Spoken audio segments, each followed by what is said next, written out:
Before this video starts, I would just like to let everybody watching this know, please like and subscribe before I say anything else. Also, anything that is said in this video, it is my personal opinion. If you have your own personal opinion, please keep that to yourself. The NBA offseason is off to an incredible start after the NBA draft, and many key offseason signings along with trades that will possibly impact futures of NBA teams. Today, I will be discussing and grading all 30 NBA teams' off seasons and what they need to do to improve their teams so that they can obviously become powerhouses in their division or in the league in general.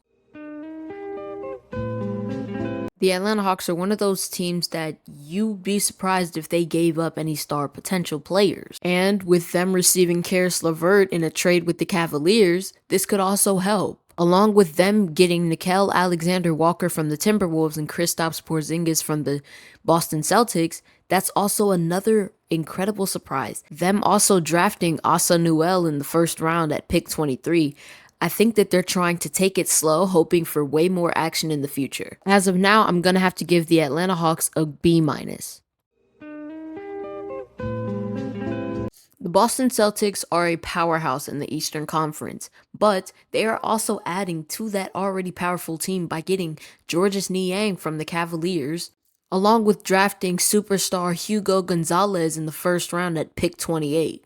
As far as I'm concerned, they don't really need to make any incredible moves. I just think that they need to continue to build around an already strong core. But for now, I'm going to have to give the Boston Celtics a B+.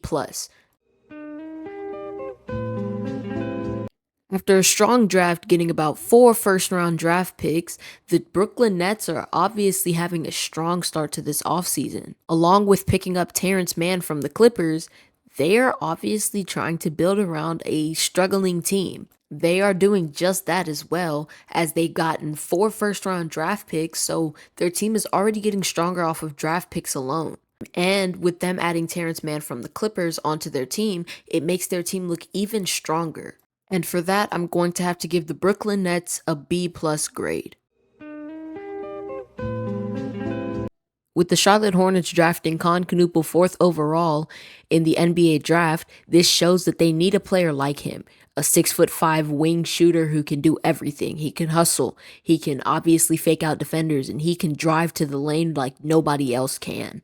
On top of that, they drafted Liam McNeely out of the University of Connecticut at pick 29, and McNeely being one of those players who is very offensive, he could obviously help with the Charlotte mentality. Along with them receiving 2 incredible draft picks, they've also traded for Pat Connaughton from the Milwaukee Bucks and Colin Sexton from the Utah Jazz. Along with them already having a really young core with LaMelo Ball and Miles Bridges, adding players like Knuppel and McNeely can very much change the chances of their future. With the Chicago Bulls drafting Noah Esenge at pick 12 and trading for Isaac Okoro from the Cleveland Cavaliers, they can do so much with this already star-studded team. Along with them re-signing Josh Giddey, they've also made moves for getting Trey Jones and Zach Collins from the San Antonio Spurs, which to me seems like some very good moves. Overall, I'm going to have to give the Chicago Bulls a B+ grade just due to the fact that they already have an overpowered team, so adding players like Isaac Okoro and Zach Collins could probably help even more. The Cleveland Cavaliers offseason is off to a great start. After drafting Tyrese Proctor in round 2 of the NBA draft and trading Isaac Okoro for Lonzo Ball to the Chicago Bulls, there's not much room for improvement in the Cleveland Cavaliers roster, due to the fact that they already have star players in Evan Mobley, Darius Garland, and Donovan Mitchell. So for them to go out and get players like Lonzo Ball and Tyrese Proctor just means that they're trying to lock down an Eastern Conference championship next year. So for that effort, I'm going to have to give the Cleveland Cavaliers an A grade. Obviously, the main headlines about the Dallas Mavericks are of them drafting Cooper Flag 1st overall in the draft, which is, to be fair, no surprise. But what is surprising is the fact that they went out and signed veteran D'Angelo Russell, along with re-signing Kyrie Irving. Now, getting Cooper Flag first in the draft is honestly great due to the fact that he plays like Anthony Davis and he can shoot like any other player in the league. But the fact that Anthony Davis is always getting injured could make him a great backup in the future. With the Mavs already having a solid core with Kyrie Irving and Max Christie, adding an extra rookie in Flag wouldn't hurt, along with adding a veteran in D'Angelo Russell also could never hurt anybody. So with that, I'm going to have to give the Dallas Mavericks a B+.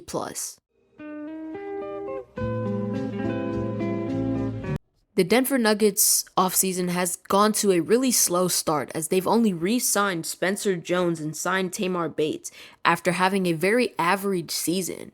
After being eliminated in Game 7 against the Timberwolves and having a really okay regular season, they could strive to make some roster changes. But since they haven't done much of anything, I'm going to have to give them a D-.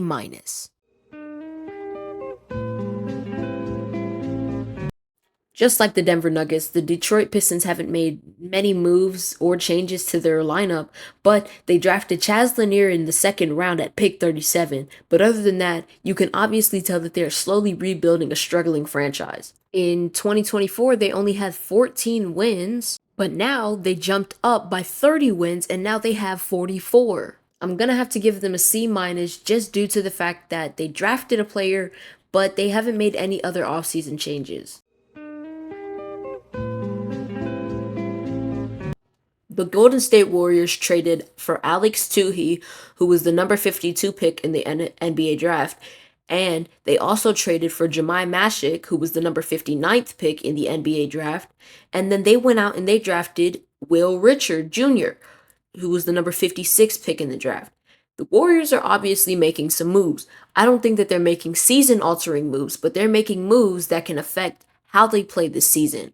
And for that, I'm going to have to give them a C-.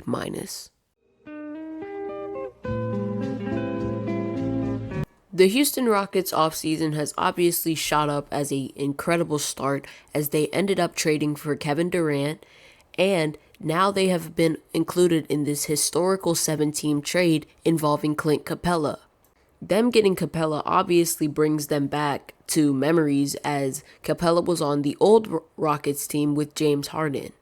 They also re-signed players like Jabari Smith Jr., Fred VanVleet, Jayshawn Tate, and they've also brought in some new players such as Dorian Finney-Smith and Kevin Harris. I'm going to have to give the Houston Rockets a B+ just due to the fact that getting Kevin Durant and Clint Capella not only gives them veteran experience, but also gives them championship experience at the same time. Although they had to lose players like Jalen Green and Dillon Brooks, along with Cam Whitmore, they also gained many more players from that. The Indiana Pacers have made one move so far after losing in Game 7 of the NBA Finals. That one offseason move being them trading for Jay Huff from the Memphis Grizzlies. Since Tyrese Halliburton is injured for the rest of this next season, I feel as if they need to make trades to get a backup point guard to, play just like Tyrese Halliburton. For now, I'm going to give them a C-, but if they can do something like that, then I might probably give them an A.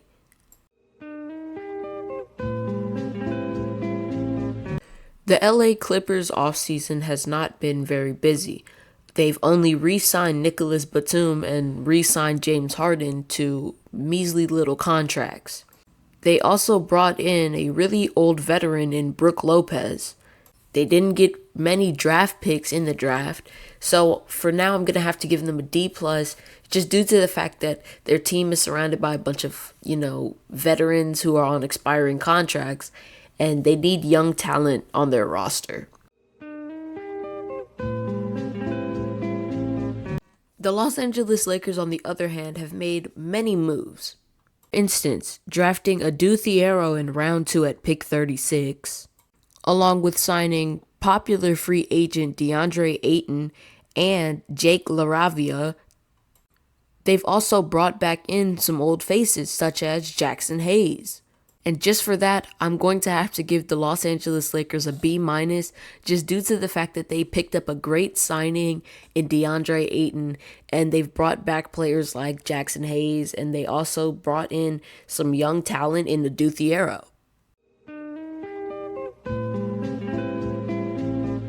The Memphis Grizzlies offseason has also been off to a strong start.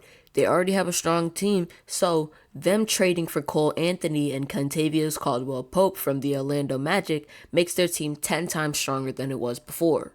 Although they lost a really good star in Desmond Bane, I feel like they won this trade. Due to the fact that they were able to gain veteran experience in KCP and really young star talent in Cole Anthony, I feel as if they deserve a B+. Obviously, they're building off of a team with John Morant and Zach Edey, along with many more stars that they've picked up over the years. The Miami Heat made an incredible pick in the NBA draft, taking Kasparas Jakusionis at pick 20 in round 1, along with signing undrafted free agent Vladislav Golden. They've made some great moves in the NBA draft. Along with during this last season, they traded Jimmy Butler for Andrew Wiggins, meaning, in my opinion, they're going to get a B. Due to the fact that they've drafted great players just now, they've drafted great players last year, and they've traded for incredible players over the past couple of years. To me, Miami is just a great team getting greater players. The Milwaukee Bucks have made some incredible moves this offseason. They traded for Vasilije Micic from the Charlotte Hornets. Please forgive me if I said that wrong. They signed undrafted free agent Mark Sears, and they just recently signed Miles Turner from the Indiana Pacers. Now, pairing Turner up with a big like Giannis can obviously make them a very scary team, along with the fact that they're getting players like Mark Sears that can also make them really deadly from range and that can help them get way more rebounds in the future. With Giannis Antetokounmpo and Miles Turner both sitting in the paint the entire defensive game, that can obviously help as defense wins championships. And if Damian Lillard doesn't unfortunately tear his Achilles, the Milwaukee Bucks can be a very scary team. For this, I'm going to have to give them an A-.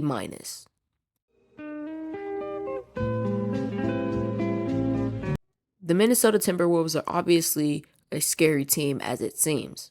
So with them drafting Joan Berringer at pick 17 in the NBA draft, he's a 7-foot player who can obviously help in the paint and everywhere else on the court.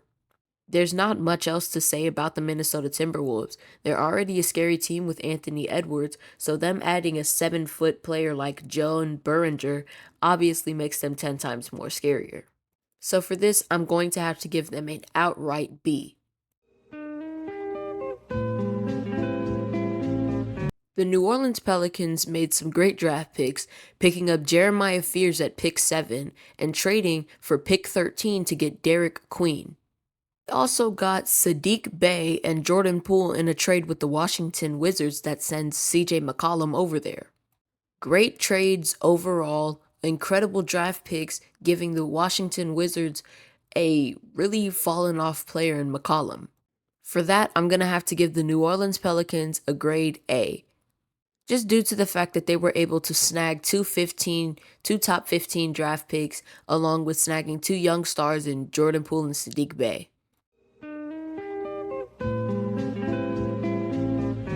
After drafting Mohamed Diawara at pick 51 in the NBA draft, the New York Knicks went out and signed Guerschon Yabusele. I don't really have to say much about the Knicks. I'm going to say this: they need to make moves. That's all.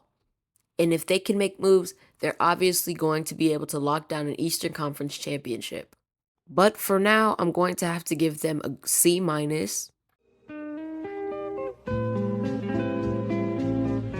The Oklahoma City drafted Thomas Sorber at pick 15, fresh off of an NBA Finals win. So, obviously, they're having high hopes this next season.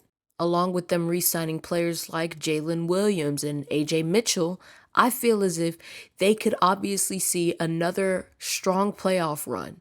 Even though they're fresh off of an NBA Finals victory, the Thunder don't have much to rebuild, but getting a player like Thomas Sorber would obviously help. Most recently, the Orlando Magic have made trades such as receiving Desmond Bane from the Memphis Grizzlies for Cole Anthony and Kentavious Caldwell Pope. But they recently also made a shocking draft decision by getting Jason Richardson from the Michigan State Spartans, along with signing former Memphis Grizzlies player Tyus Jones to a contract along with Noah Penda. I feel as if they can do good this season. Due to the fact that they have a star-studded shooter in Desmond Bane, they can also go pretty far into this regular season, and they might even have a shot at a nice playoff win. I'm going to have to give them a B+ grade. The Philadelphia 76ers made a huge decision drafting VJ Edgecombe at pick 3 in the NBA draft. Along with signing Trendon Watford, they also re-signed Jabari Walker and Justin Edwards to their team. But if they want to become a real scary powerhouse like all of the other teams in their conference, they need to make major moves for better players. And for this, I'm going to have to give the Philadelphia 76ers a B-.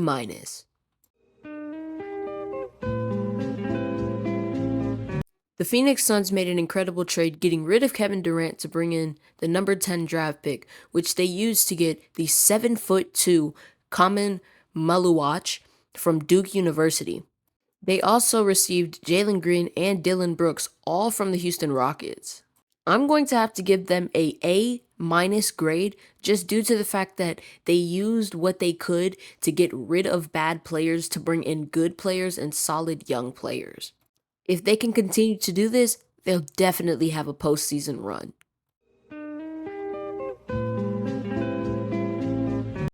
As far as the offseason goes, teams such as the Portland Trail Blazers and the Sacramento Kings haven't done many moves or signings.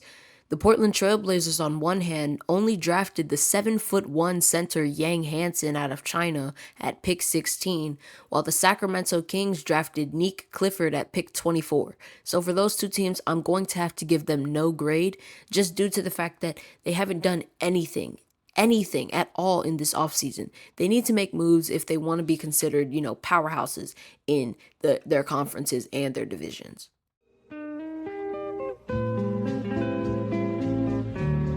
In back-to-back years, the San Antonio Spurs have gotten the first pick and the second pick in the NBA draft.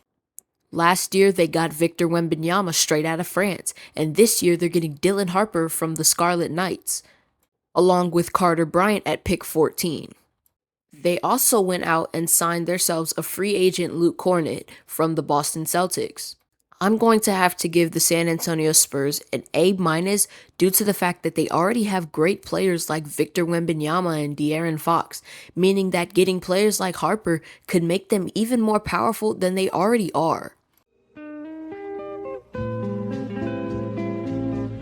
After drafting Colin Murray Boyles in the NBA draft, the Toronto Raptors haven't done anything else.